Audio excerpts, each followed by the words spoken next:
go from here?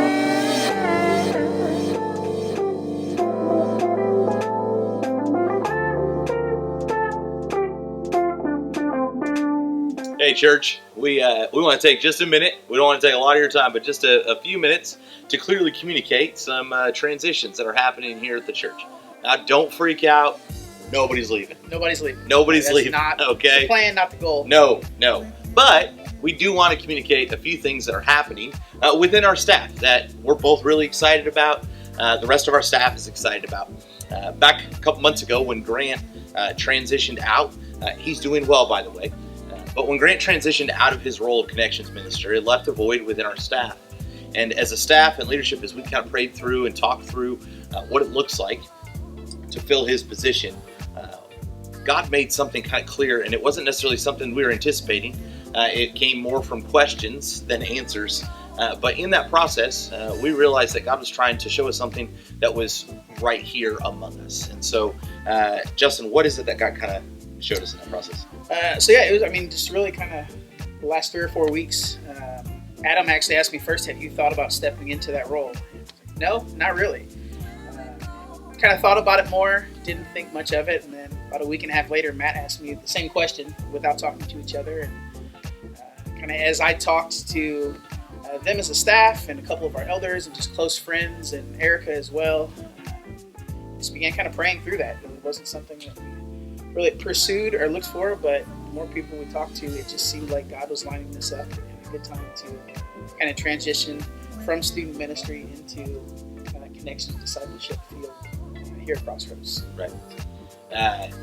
Justin has always kind of filled the associate minister type position, kind of been right-hand guy through conversation, whatever season of ministry looked like, we've worked together in it. And personally, I'm excited that continues, and even in a closer way. Back when I stepped out of student and Justin stepped in, I felt really confident about that transition because of who he is. And I feel the same way now. I don't think it's a coincidence that God is lining all of this up, and I'm thankful for that. I know in our conversation, Justin, we have seen a lot of positive that can come from this. As you kind of work through this process of transition from student into discipleship, associate connections, what are some of the positives that you see with that transition? Some of the things that I look at, I had to kind of weigh both sides. And in my conversations with everyone that I talked to, trying to figure out which is the better option here, and it was hard because it both seems like it's kind of a win-win. And I think my goal and all of us is to make sure, one, that Crossroads is in the best place possible and our students are taken care of. How do we do that and with this transition? When it comes to connections, I've been able to step in a lot of different roles, and even between children's minister, and so I've made connections with a lot of our families and a lot of our students. And so rather than bringing someone in to make those connections to then try to figure out that process, we're ahead of the game. Yeah, absolutely. Jumping into that and stepping into that. Also, kind of one of my concerns is just not wanting to disappoint our students. And talking with Matt, he's like, you can also continue working with them past graduation. Right. Because student ministry kind of has that natural break. Yeah. And so continuing those relationships that we've been able to build over the last 8 to 9 years. Yeah. Makes me excited. Absolutely. But one of the things that I like is that, man, I love Grant and I love how hard he worked, but it's hard to recognize a first-time guest if you don't know anybody. But with 8 to 9 years of seeing people walk through the door and building friendships and relationships and eating dinner with people and having people over, it makes it a little bit easier to really take steps forward in some of those processes and to know this person's gifting, but they're not using it. And so I need to eat lunch with them and call that out, or say, hey, you should really be in a life group because I know you're not, because you hang out at my house, or whatever else. Sure. Those type of relationships, I think, really move things forward. That's hard if you're a new person coming. And I think we have a lot of things that happen at Crossroads that maybe aren't as intentional as we want them to be. Absolutely. When it comes to getting people plugged in and following up and kind of hope it happens. And so having the time to be able to just step in and really be intentional about how do we move people closer to Jesus? Yeah. How do we move people closer to each other? How do we make this as seamless and as efficient as possible? Absolutely. As God has led us through some of the growth transitions that He has, which we're grateful for, there comes new transitions and new necessary steps to help people follow Jesus and connect the best way.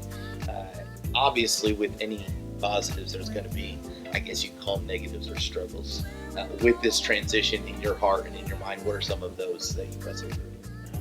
I just don't want to disappoint people. Right. I just don't. I'm not a fan of conflict and letting people down. And when it comes to our students, when it comes to the student ministry team, like I've worked alongside of some of the same people the last 8 to 9 years, and it's been fantastic. It's been great, and I've loved that opportunity, and I'm excited to continue that. Right.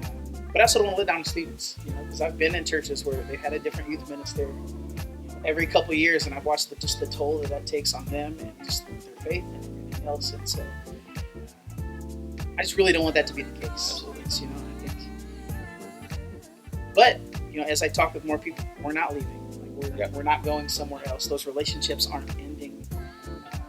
Hopefully, whoever we bring in to do student ministry, I can work alongside, and if they need a small group leader, I can jump into small groups. If they need someone to go to camp, I can still go to camp. Some of those parts of student ministry that I love, I don't have to necessarily give up. Absolutely. So, really best of both worlds on that. So, while I don't want to disappoint you, I can still continue those relationships, because that's what good ministry is relationships with people, especially students. Yeah. But one of the things that, as Justin and I have talked, and I don't know, what have we hired? 5 people now, 6 people have been through that process.